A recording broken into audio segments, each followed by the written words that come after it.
మహోన్నతమైన శ్రీ వామనావతారము యొక్క విశిష్టతను తెలియపరచే శ్రీ విష్ణు సహస్రనామములకు దివ్యమైన అర్థములు 16వ భాగము. మధుసూదన పూర్వము తన చెవి గుబిలి నుండి ఉద్భవించి తన నాభి కమలము నుండి జన్మించిన సృష్టికర్త అయిన బ్రహ్మదేవుని ఉపసంహరించుటకు ప్రయత్నించిన మధు కైటభులను రాక్షసులను సంహరించిన వాడు, తద్వారా దేవ దానవ మానవ మహర్షి సముదాయములచే మధుసూదనుడని కీర్తించబడిన వాడు జనార్దనుడు. జీవులను ఈ సంసార చక్ర భ్రమణములో కట్టిపడవేయు బంధకారణములైన కర్మ ఫలములను నాశనము చేయువాడు అయిన శ్రీ మహావిష్ణువును శ్రీ విష్ణు సహస్రనామము మధుసూదన అన్న నామముతో కీర్తించింది. సృష్టికి ముందు మాధవుడు ఈ సమస్త మహీతలమును కూడా మధువుతో నింపాడు.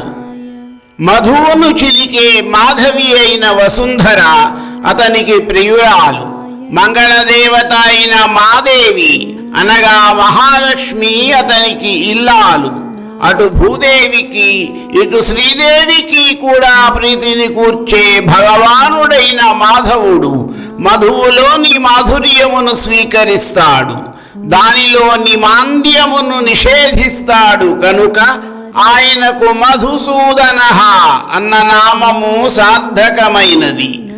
ఆత్మానందముతో నిండి ఉండి నిరంతరము పరంధాముని ధ్యానములో మగ్నులై ఉండే భక్తకోటికి కర్మ జ్ఞానములతో సుఖమును అనుగ్రహించి ముందుకు నడిపేవాడు మధుసూదనుడని కీర్తించబడిన శ్రీ మహావిష్ణువు.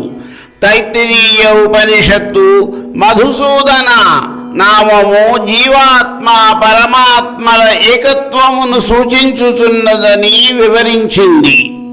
స్థితికర్తగా సకల జీవరాశులను పాలించి పోషించువాడు, సకల లోకములపై సకలాధిపత్యము కలిగిన వాడు, మరే విధమైన సహాయము ప్రమేయము లేకుండా ఇచ్ఛామాత్రముగా లీలామాత్రముగా ఏ కార్యమునైనా సాధించగలిగిన వాడు అయిన జగన్నాథుని శ్రీ విష్ణు సహస్రనామ స్తోత్రము ఈశ్వర అన్న నామముచే కీర్తించింది.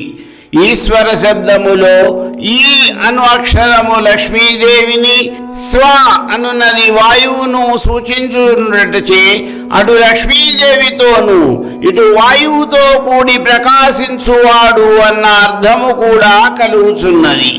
ఇదే కాక పరమాత్మ తనకు గల సర్వశక్తిమతత్వము చేత కూడా ఈశ్వరనామధేయుడవుచున్నాడు. ఈశ్వరుని యొక్క పరాక్రమము అత్యంత విచిత్రమైనది. తన ధనువైన కోదండమును చేత ధరించి అతడు ఈ సమస్త విశ్వములోనూ సంచరిస్తుంటాడు. కానీ అతని గమనమును కనిపెట్టడము ఎవరి తరము కాదు. భగవానుని శాసనము కూడా పరమ విచిత్రమైనది. తాను శాసించినట్టు కూడా ఎవరికీ తెలియకుండా శాసించడము, చలించినట్టు కూడా కనిపించకుండా చలించే పరంధాముడు ఈశ్వర నామధేయముతో కీర్తించబడినాడు. విక్రమి విశిష్టమైన పాదచిహ్నములు కలవాడు, అమితమైన శౌర్య బల పరాక్రమములు కలవాడు, ఎటువంటి తారతమ్యము లేక తన అవతార స్వరూపములన్నిటిలోనూ దుష్ట సంహారము అనే సమదృష్టి గలవాడు అయిన శ్రీ మహావిష్ణువు విక్రమి అన్న నామధేయముతో కీర్తించబడినాడు. ధన్వి దుష్ట శిక్షణ శిష్ట రక్షణయే తన ధ్యేయముగా శార్ణ్యము అను ధనుస్సును ధరించిన వాడు, ఆ ధనుస్సుతో అనేక మంది దుష్ట రాక్షసులను సంహరించిన వాడు అయిన భగవానుని శ్రీ విష్ణు సహస్రనామ స్తోత్రము ధన్వి అన్న నామముచే కీర్తించింది.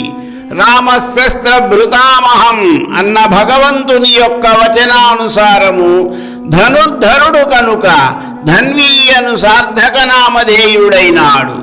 ఈ ధనుస్సు శృంగముల చేత విశ్వకర్మచే నిర్మించబడినది అని విష్ణు పురాణము తెలియచేయుచున్నది కనుక ఈ ధనుస్సుకు శార్ఞ్యము అను నామధేయము కలిగినది.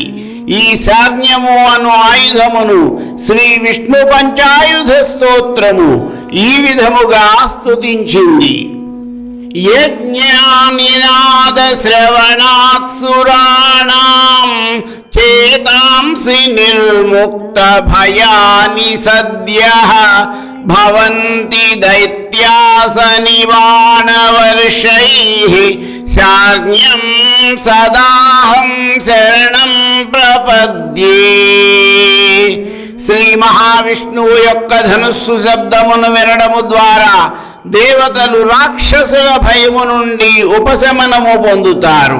నిరంతరాయముగా కురుస్తున్న బాణముల వర్షమును స్మరిస్తూ నేను శార్జ్ఞము అనే ధనుస్సును ఎల్లప్పుడూ నా మనసులో స్మరిస్తూ శరణు వేడుతాను. మేధావి, అసాధారణమై అపరిమితమైన ప్రశస్తమైన మేధ అనగా జ్ఞాపక శక్తి కలిగి ఇతరుల మేధస్సుకు అగోచరుడై సర్వజ్ఞుడు, సర్వలక్షణ సమన్వితుడు, పరమ సూక్ష్మమైన తన శాసనముతో పరాక్రమముతో ఎవరి చేత గ్రహింపబడని వాడు అయిన సర్వేశ్వరుడు మేధావి అన్న నామముతో కీర్తించబడినాడు. విక్రమః, త్రివిక్రముడై 3 అడుగులతో బ్రహ్మాండమును కొలిచిన శ్రీ వానామూర్తిని శ్రీ పోతన ఆంధ్రీకరించిన శ్రీ మహాభాగవతము ఈ విధముగా వర్ణించింది. ఇంతింతై వటుడింతయై మరియు తానింతై నభో వీధిపై అంతై తోయద మండలాగ్రమున కల్లంతై ప్రభారాశిపై అంతై చంద్రునికంతయై ధ్రువునిపైనంతై మహర్వాటిపై అంతై సత్యపదోన్నతుండగుసు బ్రహ్మాండాంత సంవర్ధియై. బలి చక్రవర్తి 3 అడుగుల మేర భూమి దారపోయేగానే గ్రహించిన వామనుడు చూస్తుండగానే ఇంత పొట్టి బ్రహ్మచారి ఇంతింత చొప్పునే ఎదగడం మొదలు పెట్టాడు. అంతట్లోనే అంత పొడుగు ఎదిగాడు. అలా ఆకాశం అంత ఎత్తు పెరిగాడు. అదుగో మేఘాల కన్నా పైకి పెరిగిపోతున్నాడు. పాలపుంత, చంద్రమండలం అన్నీ దాటేశాడు. అదిగదుగో ధ్రువ నక్షత్ర మండలమును కూడా దాటేశాడు. మహర్లోకమును మించిపోయాడు. సత్యలోకమును కూడా దాటి ఇంకా ఎత్తుకు పెరిగిపోతూనే ఉన్నాడు. మొత్తం బ్రహ్మాండ భాండం అంతా నిండిపోయి వెలిగిపోతున్నాడు. ఈ విధముగా త్రివిక్రమ రూపమును దాల్చిన శ్రీమన్నారాయణుని శ్రీ విష్ణు సహస్రనామ స్తోత్రము విక్రమః అన్న నామము చే కీర్తించింది. మరికొన్ని నామములకు అర్థములు నా తదుపరి వీడియోలో.